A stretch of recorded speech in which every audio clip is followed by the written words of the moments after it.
बिस्मिल्लाहिर्रहमानिर्रहीम। अस्सलाम वालेकुम viewers. View bootstrap 4 tutorial series के साथ मैं हूं मोहम्मद सफदर डोगर। तो स्टूडेंट, आज के लेक्चर के अंदर हम देखेंगे कि हम कैसे इमेज गैलरी क्रिएट करते हैं। पिछले लेक्चर के अंदर हमने इमेज के बारे में पढ़ा था, इमेज की प्रॉपर्टी के बारे में पढ़ा था, इमेज को कैसे हम डिस्प्ले कर सकते हैं, उसको कैसे खूबसूरत बना सकते हैं। तो आज की वीडियो के अंदर हम इमेज गैलरी बनाना सीखेंगे। तो व्यूअर्स, इमेज गैलरी जो है ना, इसके बनाने के लिए आपको ग्रिड सिस्टम का समझना लाजमी ज़रूरी है। तो अगर आपको ग्रिड सिस्टम अभी तक समझ नहीं आया तो मेरी वीडियो जो है ना, इसके ऊपर 2-3 वीडियो मैंने डाली हुई हैं इन ग्रिड सिस्टम के ऊपर, तो आप उनको देख लें तो आपको इंशाल्लाह अच्छी तरह समझ आ जाएगा ग्रिड सिस्टम कैसे काम करता है। वैसे जनरली मैं आपको बता दूं कि ग्रिड सिस्टम के अंदर 12 कॉलम के अंदर हम काम करते हैं। एक रो के अंदर 12 कॉलम जो होते हैं। आपने जितना भी पेज बनाना होता है, वेबसाइट के ऊपर बनाने वेब पेज बनाना होता है, तो उसके अंदर आपको 12 कॉलम के अंदर ही रहना पड़ता है और उसी के अंदर आपको प्रोग्राम करना पड़ता है। तो व्यूअर्स, यहाँ पे मैंने एक कंटेनर की क्लास यूज़ करता हूँ और उसके बाद एक डिव बनाता हूँ रोज़ की, बल्कि इसको सारे को दोबारा शुरू से करता हूँ मैं। ये मेरी कंटेनर की क्लास है, उसके अंदर मैं एक क्लास लेता हूँ रोज़ की, और इसके अंदर मैं एक डिव लेता हूँ और उसके अंदर कॉलम 12, और यहाँ पे मैं H2 का कॉलम यूज़ करता हूँ और इसके अंदर मैं लिख देता हूँ जी रिस्पॉन्सिव इमेज गैलरी, और इस डिव से बाहर आ जाता हूँ मैं और अपनी इसी रो के अंदर में रहते हुए यहाँ पे मैं व्यूअर्स 2 BR के टैग यूज़ करता हूँ और उसके बाद एक मैं डिव लेता हूँ और उसके अंदर मैं लिखता हूँ कि अगर मेरी पेज जो है ना वो उसका साइज़ लॉन्ग है तो उसके अंदर इमेज जो है ना वो 4 इमेज शो होने चाहिए। अगर 4 इमेज शो होने चाहिए तो हम हर सेक्शन को 3 कॉलम पे डिवाइड कर देंगे, और अगर वो मीडियम डिवाइस है तो उसके अंदर 3 जो है ना शो होने चाहिए। अगर 3 इमेज शो होंगे तो हर कॉलम को, हर सेक्शन को हम 4 कॉलम के अंदर डिवाइड कर देंगे। बट अगर आपकी व्यूअर्स वो स्मॉल डिवाइस है तो उसके अंदर 2 इमेज शो होने चाहिए, और अगर आपकी एक्स्ट्रा स्मॉल है तो उसके अंदर आपका सिर्फ व्यूअर्स एक ही इमेज शो होना चाहिए। तो यहाँ पे फिर व्यूअर्स मैं इमेज जो है ना उसको इंसर्ट कर देता हूँ। तो उसके लिए मुझे इमेज का टैग यूज़ करता हूँ और यहाँ पे इमेज का पाथ जो है ना मैं पूरा देता हूँ। इमेजेस का फोल्डर है, उसके अंदर जैसे मेरा एक इमेज है car.jpg। यहाँ पे देखें लेफ़्ट साइड पे मेरे कुछ इमेज पड़े हुए हैं, ठीक है। यहाँ पे देखें जैसे car.jpg, इसको मैंने यहाँ पे इम्पोज कर दिया है और इसकी कुछ व्यूअर्स मैं यहाँ पे क्लासेस जो है ना वो ले लेता हूँ।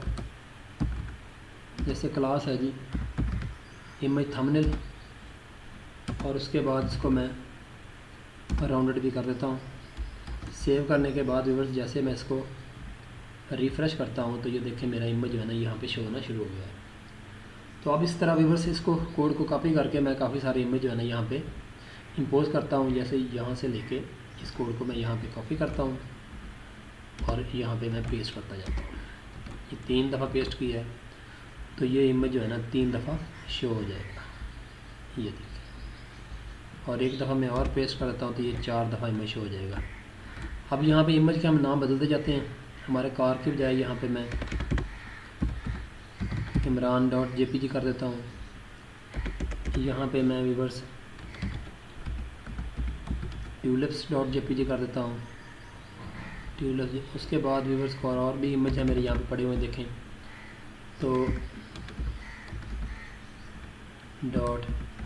.jpg इसको सेव करता हूँ। सेव करने के बाद व्यूअर्स देखें मैं रिफ़्रेश करता हूँ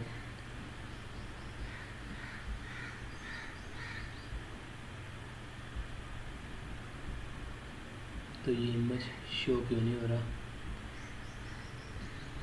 कोयला.jpg, ये tulip.jpg है, ये imran.jpg है, और उसके बाद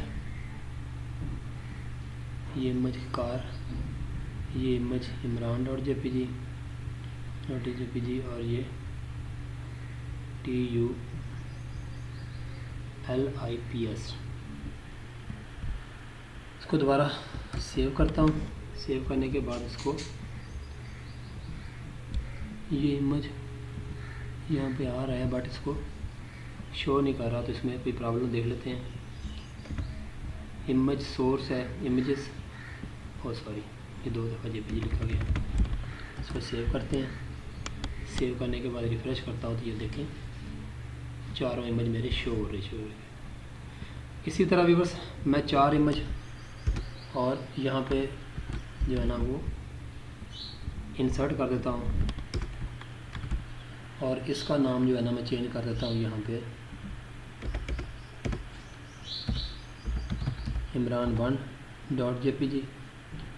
उसके बाद एक इमेज और मैं यहाँ पे व्यूअर्स पोस्ट कर देता हूँ, और इसको मैं नाम रख देता हूँ जी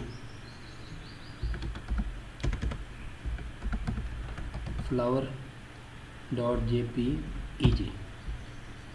और उसके बाद एक दफ़ा फिर पेस्ट कर देता हूँ, और यहाँ पे एक और इमेज मैं लिख देता हूँ जी पेंगुइन्स।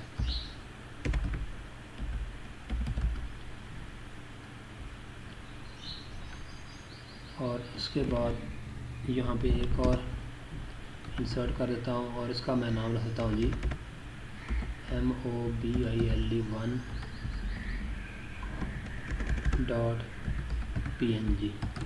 इसको सेव करता हूँ। सेव करने के बाद यहाँ पे मैं रिफ़्रेश करता हूँ तो ये मेरा इमेज जो है ना थोड़ा सा बड़ा नज़र आ रहा है आपको। तो इनकी हाइट और विड्थ जो है ना आपको व्यूअर्स एक जैसी करनी चाहिए। यहाँ पे 2 अगर लिख देता हूँ तो देख के तो ये देखें ये मेरे इमेज जो है ना ये शो होना शुरू हो गए। अगर आप इनको ऐसे ही देखना चाहते हैं हॉरिजॉन्टली वर्टिकली, अब व्यूअर्स देखें मैंने क्या किया हुआ है कि अगर तो मेरी डिवाइस जो है ना वो का लेंथ लार्ज है तो 3 पिक्सल के ऊपर सॉरी 3 कॉलम के ऊपर एक जो है ना वो आपका इमेज शो हो। 3 का मतलब है कि एक लाइन के अंदर 4 हो जाएंगे, यानी कि 3 3 3 4 12 हो जाएगा, 3 4 12। इस तरह अगर 4 कॉलम का यानी कि अगर वो मीडियम का है तो 4 कॉलम के ऊपर एक इमेज आना चाहिए, तो 4 3 12 हो जाएगा। और अगर वो मेरी स्मॉल डिवाइस है तो 6 कॉलम के ऊपर, अगर 6 का मतलब है कि 2 इमेज मेरे शो हो जाएंगे। और मेरी अगर एक्स्ट्रा स्मॉल है तो उसके अंदर कितने आ जाएंगे, एक ही शो होगा। तो इसको सेव करने के बाद दोबारा व्यूअर्स मैं देखें रिफ़्रेश करता हूँ, और यहाँ पे देखें मैं इसको इंस्पेक्ट कर लेता हूँ पहले, ताकि आपको पता चलता जाए कि अभी मैं कौन सी डिवाइस पे हूँ। ये मेरा समझने के लार्ज डिवाइस है।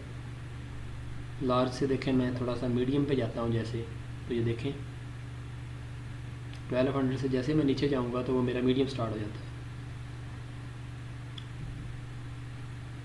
तो 1220 से ठीक हो गया। और जैसे मैं व्यूअर्स यहाँ पे स्मॉल डिवाइस पे आऊँगा तो ये देखें मेरे 2 इमेज शो होने हैं। और अगर मैं व्यूअर्स एक्स्ट्रा स्मॉल पे आऊँगा तो ये देखें मेरा एक ही इमेज जो है ना वो शो हो रहा है, ये देखें। तो अगर मैं इसको स्मॉल करता हूँ तो 2 इमेज शो हो रहे हैं, और अगर मैं इसको मीडियम करूँगा तो 3 इमेज शो हो जाएंगे। और जैसे मैं इसको लार्ज पे लेके जाता हूँ व्यूअर्स तो ये देखें 4 इमेज शो होने शुरू हो गए हैं। तो इस तरह आपकी जो है ना वो रिस्पॉन्सिव इमेज गैलरी जो है ना आप बना सकते हैं। अब अगर भी इनको आप शेप वगैरह चेंज करना चाहते हैं, जैसे मैंने राउंडेड की बजाय यहाँ पे राउंडेड सर्कल कर दूँ तो ये मेरा जो इमरान वाला इमेज है इसका राउंडेड सर्कल हो जाएगा। ये देखें ये राउंडेड सर्कल हो गया। इसी तरह अगर आपने कार वाले को राउंडेड सर्कल करना है तो उसको भी कर सकते हैं। यहाँ पे सेव करने के बाद मैं इसको दोबारा रिफ़्रेश करता हूँ तो ये देखिए ठीक हो गया बस। अब बाकी जो समझ लें कि वो तो है जी आपका, समझ लें कि इमेज की प्रॉपर्टीज़ वगैरह पे डिपेंड करता है कि आपने कौन सी इसकी प्रॉपर्टी यूज़ करनी है, थंबनेल लगाना है या नहीं लगाना, उसका राउंडेड करना है, उसको राउंडेड सर्कल करना है, तो वो तो आपकी समझ लें कि बात की डिपेंड करता है। तो असल बात ये है कि अगर आप इसको एक्स्ट्रा लार्ज डिवाइस पे लेके जाएंगे तो देखिए 4 इमेज शो हो रहे हैं। जैसे आप इसको स्मॉल डिवाइस पे लेके आएंगे तो हर लाइन रो के अंदर 3 जो है ना वो आपके इमेज शो हो रहे हैं। जैसे इसको मैं व्यूअर्स मीडियम पे लेके जाऊंगा तो ये 2 इमेज शो हो रहे हैं, और जैसे मैं इसको मोबाइल साइज़ पे लेके जाऊंगा तो आपका एक ही इमेज जो है ना वो शो हो रहा है। तो मैं उम्मीद करता हूँ कि आज का लेक्चर की आपको समझ आ गई होगी। मेरी वीडियो देखने का शुक्रिया। तो नेक्स्ट लेक्चर तक बाय, ओके, अल्लाह।